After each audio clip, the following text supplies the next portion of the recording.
जी, बिस्मिल्लाहिर्रहमानिर्रहीम। स्टूडेंट्स अस्सलाम वालेकुम। अच्छा स्टूडेंट्स, आज हमारा क्वेश्चन नंबर 2 हम पढ़ेंगे। ठीक है बच्चों, आप अपने लेक्चर पे गौर करें, बोलिएगा नहीं। आप इसको, लेक्चर बहुत इंपॉर्टेंट है। हम आज पढ़ेंगे रोमन लॉ, ठीक है ना, history, development and its influence on the world legal system. देखें, इन्फ्लुएंस हमेशा पहले वाले का होता है, जो असर करता है ना। जैसे हमारे वालिदैन का हम पर इन्फ्लुएंस होता है, असरअंदाज होते हैं हम पर। जो चीज़ पहले आती है ना, उसका इन्फ्लुएंस होता है दूसरों पर। ठीक है ना। इसका मतलब क्या है, रोमन लॉ का इन्फ्लुएंस अदर लीगल सिस्टम पर, इसका मतलब रोमन लॉ पहले से आया सबसे। ठीक हो गया ना, बात समझ में आई ना। मेरी वीडियो नहीं आ रही है? अच्छा, नहीं नहीं, वो वीडियो नहीं आ रही। मैं बताता हूँ। मैंने वो कैमरा ऑफ किया हुआ था, अब आ रही?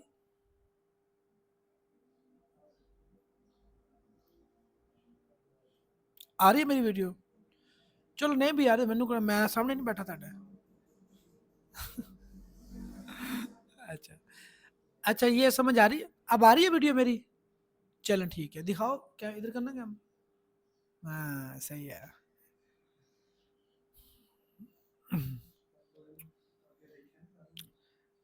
अच्छा बच्चों, मेरी बात सुनो, टॉपिक को समझने की कोशिश करो कि जो रोमन लॉ है ना, रोमन लॉ, हमने इसका इन्फ्लुएंस पढ़ना किस पे पढ़ना है? अदर लीगल सिस्टम पे। ठीक है, अदर लीगल सिस्टम से क्या मुराद है? जो जो भी लीगल सिस्टम है दुनिया में, इस्लामिक लीगल सिस्टम है, रोमन लीगल सिस्टम है, और आपका जो कॉमन लीगल सिस्टम है, सिविल लीगल सिस्टम है, सोशलिस्ट लीगल सिस्टम है, चाइनीज लीगल सिस्टम है, जो भी है उन पर ये जो लीगल और रोमन लीगल सिस्टम, इसका इन्फ्लुएंस क्या है, ये कैसे, यानी इन्फ्लुएंस से क्या मुराद है, ये कैसे डेवलपमेंट, दूसरे लीगल सिस्टम की डेवलपमेंट में इसने मदद की है। इन्फ्लुएंस से मुराद ये है। ठीक है ना, कैसे किए, अब यही पढ़ेंगे। उसने कहा कि देखें, इंट्रोडक्शन में लिखा हुआ है कि Roman law is the backbone of the world legal, world civil tradition. Civil tradition से civil legal system, civil law जो है ना, उसकी बुनियाद है, बैकबोन है क्या? Roman law. रोमन लॉ क्या है? बुनियाद है, the basic of the base of the civil law. कौन सी है base of the civil law? Is Roman law. बात क्लियर हो गई ना, ये रोमन लॉ इसकी बुनियाद है। And major reference point even for common law system, और कॉमन लॉ की भी बुनियाद यही है।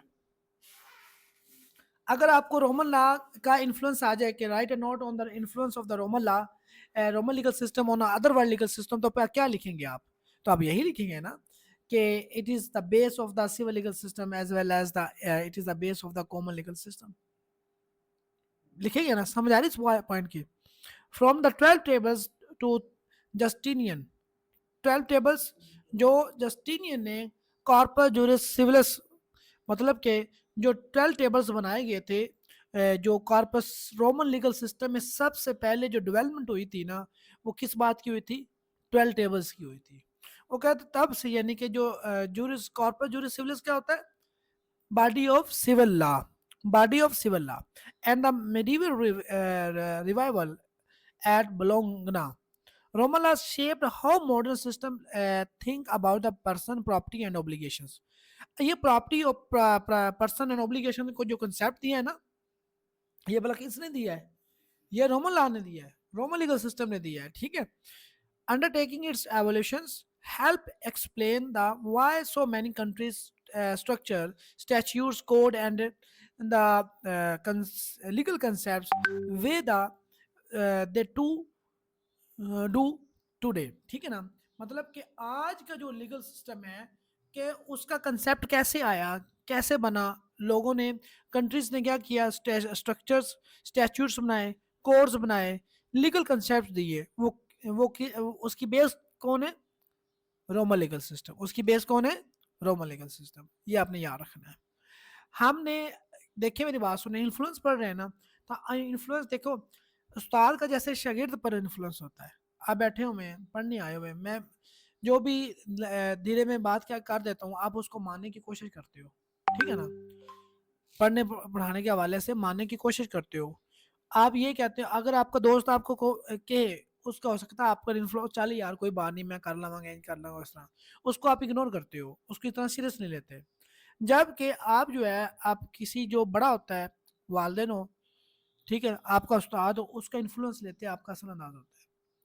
मैंने आपको पहले ही शुरू करने से पहले ये बता दिया का इन्फ्लुएंस हमेशा उसका होता है जो पहले आता है, और जो बेहतर होता है, जो बेहतर होता है उसका इन्फ्लुएंस होता है, ये असर अंदाज होना, ये आप याद रखिएगा इस बात का। ठीक हो गया। अब देखें meaning of the Roman law. Roman law means the body of the rules, procedure and juristic writings. ये तीन चीज़ों पर मुश्तमिल, rules, procedure and juristic writing पर मुश्तमिल है, जो गवर्न करता है रोमन स्टेट को from the early republic through the Byzantine empire. ये उनके एक जो बेंजेंटाइन एम्पायर थी तब तक, यानी कि उसने कहा कि and the later scholarly traditions, मतलब कि रोमन लॉ किस पर मुश्तमिल है, बॉडी रूल्स एंड प्रोसीजर्स पर और जुरिस्टिक राइटिंग से, ये तीन, और स्कॉलर्स की जो नीचे है दिया हुआ है स्कॉलर्स की ट्रेडिशन, उनकी राइटिंग पर।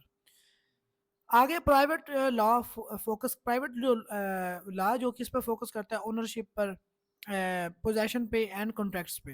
ये उनकी एग्जांपल दे रहा है कि लीगल रोमन लीगल सिस्टम ने कैसे किया। For example the Roman concept of the use of fact, right to use and enjoy the another property. ये भी कंसेप्ट दिया कि आप किसी दूसरे की प्रॉपर्टी को एंजॉय कर सकते हैं या नहीं कर सकते। ये भी कंसेप्ट किसने दिया, रोमन लीगल सिस्टम ने दिया आपको। ठीक है, यहां तक समझ आ रही है आपको बात?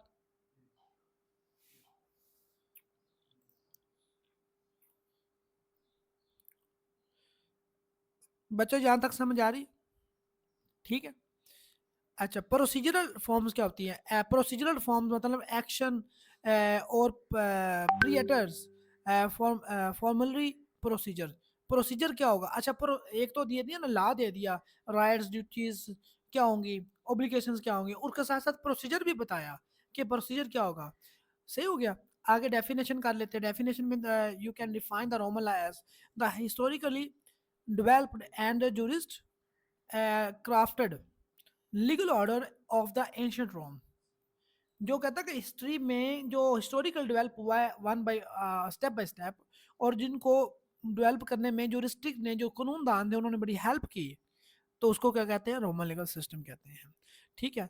लॉ, नीचे वाली लाइन देखें, लॉ ऑफ ऑब्लिगेशंस, जैसे कि लॉ ऑब्लिगेशन है, और कॉन्ट्रैक्ट्स है जैसे कि सेल का, हायर का, मैंडेट, पार्टनरशिप का, अनजस्ट एनरिचमेंट का, ठीक है ना, एंड लिक्ट का, यानी कि ये सारे क्या है, ये रोमन लॉ ने कंसेप्ट दिए हैं। आगे आप चले जाए हिस्ट्री एंड डेवलपमेंट पे आ जाएं। हिस्ट्री एंड डेवलपमेंट, हिस्ट्री में क्या है, ये दौर है आर्किक रीगल कस्टम्स का दौर है। ठीक है ना, इसमें क्या हुआ, अनरिटर्न ज़्यादातर कस्टम्स थी जो कि डील करती थी स्ट्रॉन्ग फैमिली पावर्स को, पैट्रिया प्रोटेस्ट, जैसे early rituals, formal acts like मेंसिपेशो, formal conveyance, formal convenience, conveyance, मतलब कि जो लिखने के जो असूल थे, मतलब कि लिख पढ़ के, मतलब कि जो प्लीडिंग करते थे, जो एक दूसरे को चीज़ें लिख कर लिखने के लिख कर उसको जब कर लेते थे ताकि एक सबूत रहे। इसके रिलेटेड जो एक पहला दौर था 509 बीसी से, वो आर्किक रीजनल कस्टम्स का दौर था, कस्टम्स के मुताबिक लोग अमल करते थे। ठीक हो गया। अर्ली रिपब्लिक के 12 टेबल्स, फिर उस पर बाद 12 टेबल्स आए। ठीक है, कोडिफिकेशन होने शुरू हो गई। कोड कोड 12 टेबल्स थी, 12 तख्ते बने हुए थे, उन तख्तों पर लिखा हुआ था, जो तख्ती नहीं होती यहाँ पर लिखते बचपन से, ठीक है ना, उसके पे डेट का, फैमिली का, प्रॉपर्टी का क्या मामला था, इनके सारे ये डिफाइन किया गया था। आगे देखिए, आगे जो था लॉज, प्रिएटोरियन लॉ, ठीक है ना, ये क्या था, ये बताता था सिविल लॉ के बारे में। इसने क्या किया था, सिविल लॉ के बारे में इसने एक्सप्लेन किया था कि सिविल लॉ क्या होता है। फिर आगे डेवलप होता हुआ क्लासिकल जुरिस्ट आए, कानूनदान, उन्होंने जिसका नाम है गायस भी है, पेपेनिया भी है, अल्पाइन भी है, पॉलस भी है, ये सारे कौन थे, ये जुरिस्ट थे। इन्होंने क्या किया, पर्सन्स का, थिंग्स का, एक्शन का कंसेप्ट दिया। आगे एम्पायर आए, empire wild, citizenship, post classical consolidation. इसमें क्या था, कंसेप्ट किस चीज़ का आया कि सिटीजनशिप क्या होती है, शहरियत क्या होती है।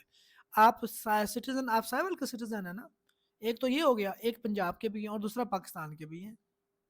ठीक हो गया। तेरे दांत क्यों निकल रहे पे? अच्छा, मैं लतीफ़ा सुनाया? अच्छा चलो ठीक है, हाँ कड्डी जा कोई गल नहीं।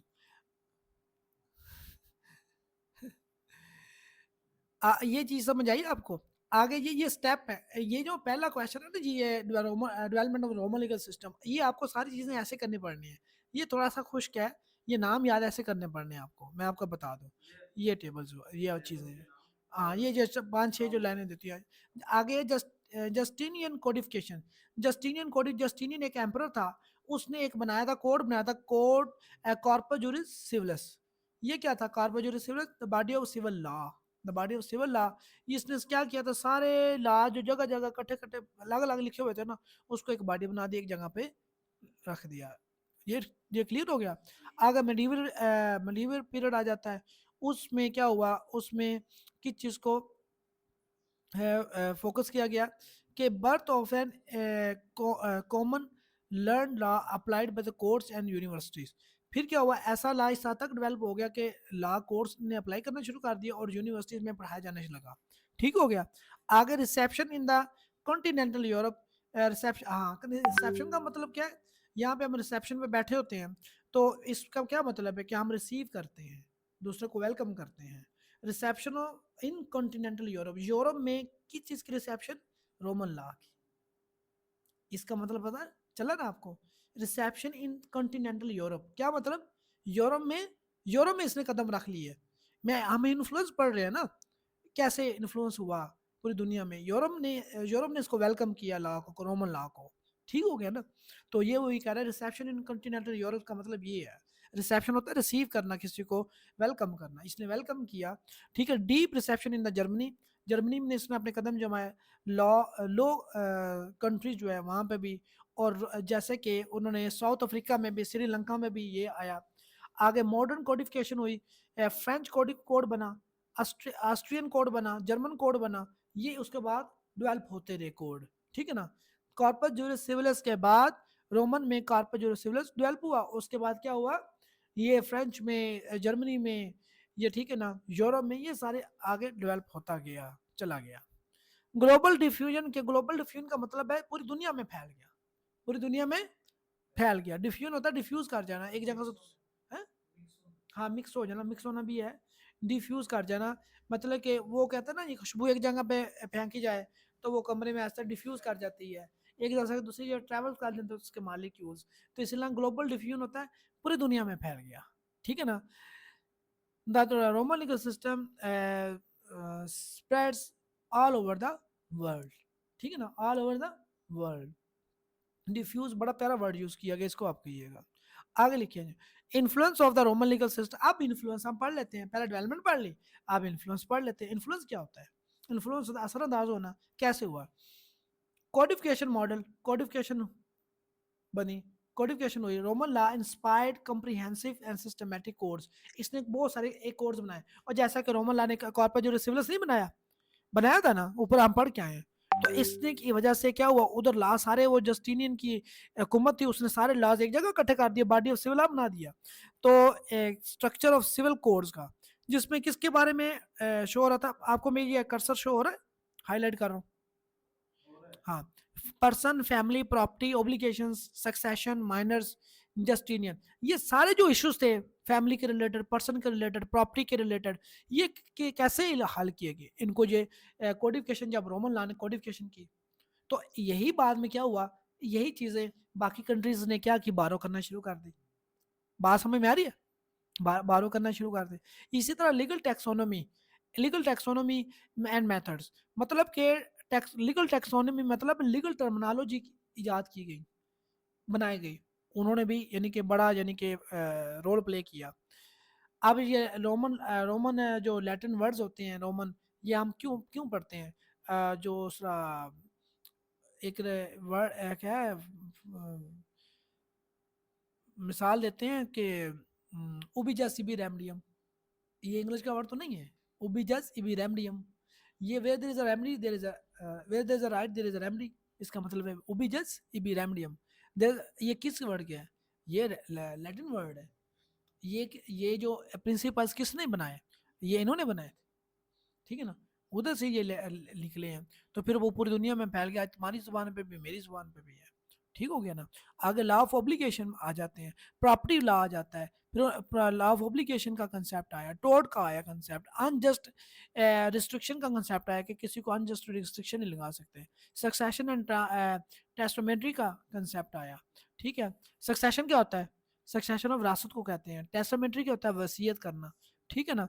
और फ्रीडम का, टेस्टामेंट्री फ्रीडम मतलब कि जो मर्जी किसी को भी वसीयत कर सकता है। Equitable and correlative ideas, equitable होता है क्या होता है, इक्विटेबल होता है कि जो जिसका बनता है उसको मिले, हली जो जिसका बनता है उसको मिले। ठीक हो गया। इसके बाद आगे international and comparative law, international and comparative law का कंसेप्ट आया। इंटरनेशनल लॉ का भी कंसेप्ट इन्होंने दिया कि एक स्टेट अगर दूसरी स्टेट से अगर कोई कारोबार करती है तो उसके क्या तरीका कार, रूल्स एंड रेगुलेशन हो गए। जब एक स्टेट ने दूसरी स्टेट से कोई तजारत की शुरू कर दी बहरी जहाज़ के ज़रिए या जैसे भी मिनी सफ़र के ज़रिए, उस वक्त तो जहाज़ नहीं थे जब ये, तो क्या हुआ, नेशनल लॉ डेवलप हो गया ना। ये चीज़ बात समझ में आ रही है ना। Legal education and Latin term, ये लीगल एजुकेशन जो आप पढ़ रहे हैं इसका कंसेप्ट उन्होंने दिया। और लैटिन टर्म्स ये मैंने अभी आपको बोल के हटाऊँ, लैटिन टर्म्स ये कैसे याद हुई, कैसे, जैसे कि systematic case analysis by the jurist, रिस्पोंडा प्रूडेंटियम, रिस्पोंडा प्रूडेंटियम as authoritative reasoning example in during Latin canons. ये सारी क्या लिखी हुई है, बर्डन ऑफ प्रूफ। ओनस प्रोपेंडी क्या होता है, ओनस प्रोपेंडी क्या होता है, ओनस प्रोपेंडी बर्डन ऑफ प्रूफ, केस को साबित करने का बर्डन किस पर होगा। ठीक है ना। ये जो ओनस प्रोपेंडी है, मैं आपको बोलूं व्हाट इज ओनस प्रोपेंडी, तो उसी तो पे आ गया ना।